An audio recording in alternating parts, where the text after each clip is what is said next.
हम लोग इस वीडियो में रिलेशन एंड फंक्शन में कुछ स्पेशल मैपिंग या फिर फंक्शन के बारे में पढ़ने वाले हैं। तो फर्स्ट है व्हाट ए इक्वल मैपिंग। ठीक है, what is equal mapping. First one is equal mapping. कोई भी मान लीजिए दो फंक्शन है, late a and b are two non-empty sets. Okay, a function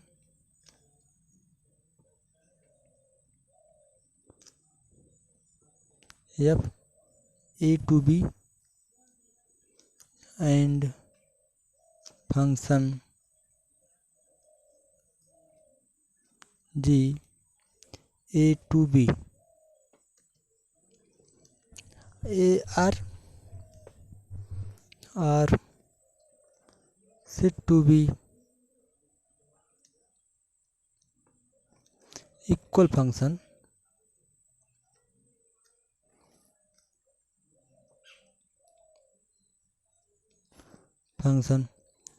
if ये दोनों क्या कहलाएंगे, इक्वल कहलाएंगे यदि ऐसा हो कि f x is equal to g x for all x in A. ठीक है, ए के सभी मेंबर्स के लिए जो एफ एक्स है और जी एक्स है उसकी वैल्यू क्या हो, बराबर हो। ओके, और इसको हम इस तरह से लिखेंगे and it is represented as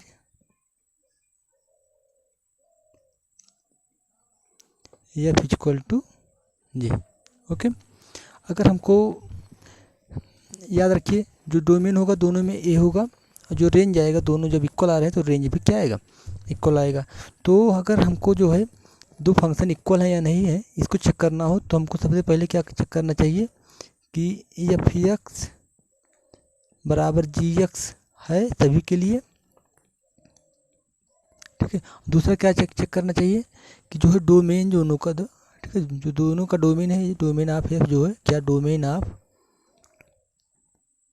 जी, दोनों का डोमेन जो है बराबर है। ठीक है, तो ये इक्वल मैपिंग हो जाती है या इक्वल फंक्शन हो जाते हैं। अब जो है सेकेंड वन है कांस्टेंट मैपिंग। कांस्टेंट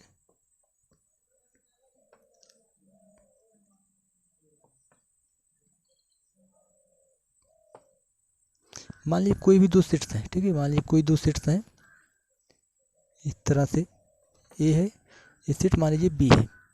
ओके, मान लीजिए इस सेट ए में बहुत सारे मेंबर्स हैं 1 2 3 4 और सेट बी में मान लीजिए बहुत सारे मेंबर हैं A B C D E. लेकिन इसके जो सभी मेंबर्स हैं, जो इसका मतलब अगर कोई फंक्शन होगा, मान लीजिए कोई फंक्शन है ए टू बी में, तो ये इस तरह से हो कि जो फंक्शन का जो डोमेन है, डोमेन इसके सभी इमेज बी के किसी सिंगल एलिमेंट से एसोसिएट्स हो। ठीक है, ओके, इस तरह से। ओके, तो ये क्या कहलाता है, कांस्टेंट फंक्शन कहलाता है। मतलब f is said to be constant function, let f is a function from a to b, then f is said to be constant function if domain of f is associates with single element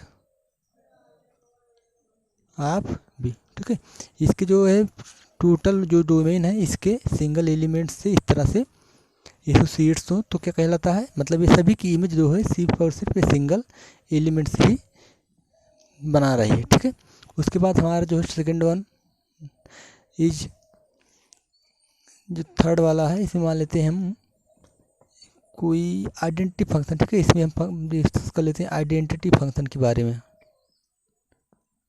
what is identity function या identity mapping, ठीक है।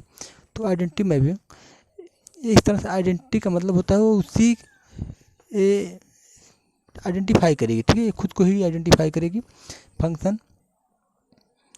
मान लीजिए कोई एक set है ए, ठीक, मान लीजिए कोई सेट ए है और इसके जो भी एलिमेंट्स हैं, दूसरा सेट भी ए है, दोनों सेट ए ही है, मतलब एक ही सेट है, कुल मिला के क्या है, एक ही सेट है। इसमें एलिमेंट्स हैं 1 2 3 4, 1 2 3 4 इस तरह से। तो अगर ये इस तरह से मैपिंग होती है इसकी कि 1 का 1 से होती है, 2 का 2 से होती है, 3 का 3 से हो जाती है, 4 का 4 से, ठीक है। मतलब जो एफ एक्स है, ठीक है, एफ एक्स है वो हमेशा क्या है, एक्स है, ठीक है। वो कोई भी एलिमेंट की इमेज वो खुद होता है, तो क्या कहलाता है, आइडेंटिटी फंक्शन, ठीक है। तो आप इसको लिख सकते हैं यहाँ से, f a to a is set to be identity function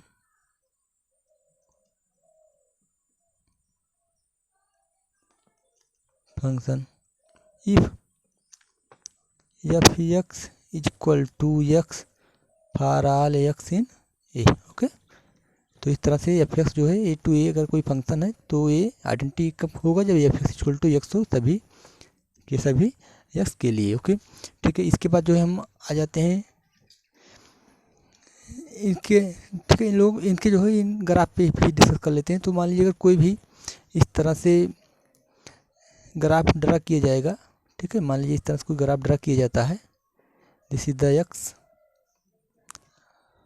axis and this is the F x, ठीक है, ये फंक्शन एक्सिस है और ये एक्स एक्सिस है। तो इसका जो ग्राफ होता है आइडेंटिटी फंक्शन का वो एक स्ट्रेट लाइन होता है, ठीक है, इस तरह से, it is a straight line, ठीक है, this is the identity function, okay. इस तरह से ये किसका ग्राफ है, f x equal to x का, ठीक है, this is the graph of identity function. इसके बाद हम लोग डिस्कस कर लेते हैं नेक्स्ट पे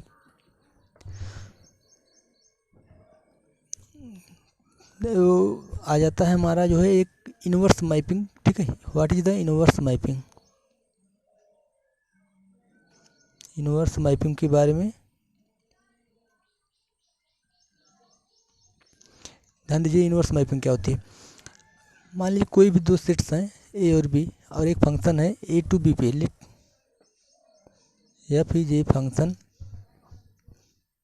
ए टू बी, ओके, और एक ऐसा है 1 1 ऑन 2 है,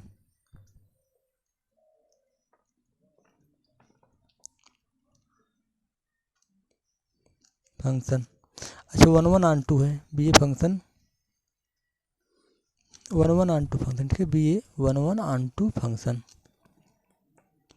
1 1 on 2 function, then f inverse क्या है, एफ इनवर्स ये फंक्शन होता है बी टू ए पे, इज कॉल्ड इनवर्स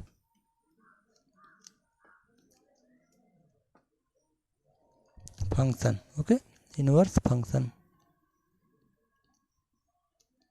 आप अब देखिए यहाँ पे एक आया है 1 1 ऑन 2, ठीक है, इसको हम लोग पिछले अभी तक पढ़े नहीं है, तो इसके बारे में जान लेते हैं 1 1 ऑन 2 क्या है, ठीक है। मान लीजिए कोई दो सेट्स हैं ए और बी, ठीक है, ए है और ये बी है, ठीक है। तो यहाँ पे एलिमेंट्स हैं 1 2 3, यहाँ पे एलिमेंट्स हैं ए बी सी। तो इसमें एक एलिमेंट से ए मान लीजिए बी से कनेक्टेड है, 2 मान लीजिए ए से कनेक्टेड है, 3 मान लीजिए सी से कनेक्टेड है, मतलब एक एलिमेंट्स ए का बी के एक ही एलिमेंट से कनेक्टेड है या एसोसिएट्स है। अब जो बी है इसमें कोई भी एलिमेंट छूटना नहीं चाहिए। जैसे यहाँ पे डी अगर होता तो ये 1 1 ऑन 2 नहीं होता, लेकिन अगर यहाँ पे डी है तो यहाँ पे एक एलिमेंट और होता जो इसके साथ में एसोसिएट्स होता। ठीक है, तो मतलब ना तो बी में कोई एलिमेंट छूट रहा है, ना ही ए में कोई एलिमेंट छूट रहा है, और एक एलिमेंट से ही एसोसिएट्स हैं। तो ऐसे फंक्शन को बोलते हैं 1 1 ऑन 2 फंक्शन। ठीक है, this is the 1 1 on 2 function. 1 1 on 2। ठीक, ना तो इसमें कोई बच रहा है ना इसमें कोई बच रहा है, और एक एलिमेंट के साथ में ही एसोसिएट्स है। ठीक, तो अगर मान लीजिए या फिर कोई फंक्शन है ए टू बी में, तो एफ इनवर्स क्या हो जाएगा। ठीक है, एफ इनवर्स इस तरह से, यहाँ पे बी, यहाँ पे ए। ठीक है, बी में एलिमेंट्स कौन कौन से, ए बी सी डी, यहाँ पे 1 2 3 4। ठीक, तो ये जो फंक्शन है ए किसके साथ में 2k, ओके, बी किसके साथ में 1, b associated with 1, c associated with 3 and d associates with 4। This is the f inverse. ठीक है, this is the f inverse b to a. Okay, ordered pair के रूप में देखिए, ऑर्डर पेयर के रूप में मान लीजिए इस तरह से दिया गया है, अगर x y such that x in a and y in b, तो एफ इनवर्स क्या हो जाएगा, एफ इनवर्स इक्वल टू हो जाता है y x, okay, y in b and x in a. This is the f inverse. Okay, सब कुछ वैसे रहेगा, बस उलट दिया जाएगा, एक्स वाई है वाई एक्स हो गया, एक्स ए में था तो एक्स ए में ही है, वाई बी में था तो वाई बी में ही है। ठीक है, तो ये हो गया आपका एफ इनवर्स फंक्शन। और इस तरह से 1 1 ऑन 2 होगा तो भी वो इनवर्स एग्जिस्ट करेगा। अगर 1 1 ऑन 2 नहीं होता, जैसे अगर इसमें कोई भी एक एलिमेंट मान लीजिए छूट जाता, ठीक, मान लीजिए इसमें जो 4 है ये ना होता, ठीक, अगर इसमें मान लीजिए 4 नहीं होता और यहाँ पे जो है डी जो है बच जाता, ओके, मान लीजिए यहाँ पे ऐसे डी बच जाता है, डी, ठीक, तो अब यहाँ पे जो है डी बच जाएगा, तो इस जो सेकंड स्टेप है यहाँ पे 4 तो है नहीं, तो यहाँ पे जो डी है ये इस तरह से इसमें बच जाएगा, तो यहाँ 4 है नहीं तो डी किसी के साथ में भी एसोसिएट्स नहीं है, और यहाँ ये तो फंक्शन हो जाएगा, 1 1 ऑन 2 नहीं होगा लेकिन ये फंक्शन हो जाएगा। लेकिन इसमें जो है डोमेन में जब एक एलिमेंट छूट जा रहा है तो ये फंक्शन नहीं होगा, ठीक, तो इसलिए 1 1 ऑन 2 होना चाहिए, तब ये फंक्शन कहलाएंगे। ओके, अब इसके बाद देख लीजिए हम लोग जो है